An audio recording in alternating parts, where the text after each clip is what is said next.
Hello everyone, today I'm going to show you how to improve recording quality in OBS Studio and fix all the blurry settings. Make sure to like this video and subscribe if you find it useful. Now right over here we have our OBS, and first thing we're going to go to the settings. Now most of the time your output will be blurry because of two reasons. Either you don't have enough storage space that's storing the video itself, or your output is not enough bits. So what we're going to do is go to the output. You have your streaming settings, but let's focus on the recording for now. Let's go to the recording. Now from here, those are my current settings, but basically what you have to do is the rate of control, the CQP, turn it to this setting. And then for the CQ level, lower it as much as possible. 18 is a very good number. The lower it is, the more lossless and the higher quality the video will be.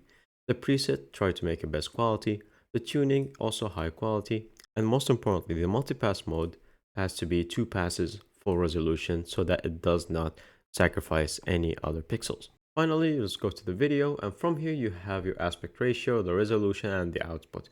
Now make sure to fix this as exact with your screen. Mine is 1920 by 1080, so this is the highest but also the most efficient one that to use.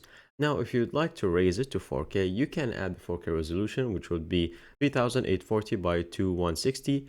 This is the 4K resolution, but if you would like it to be the most efficient and precise and sharp resolution, then make it match your on-screen resolution. And that's pretty much it. Thank you guys for watching. See you next time. Bye bye.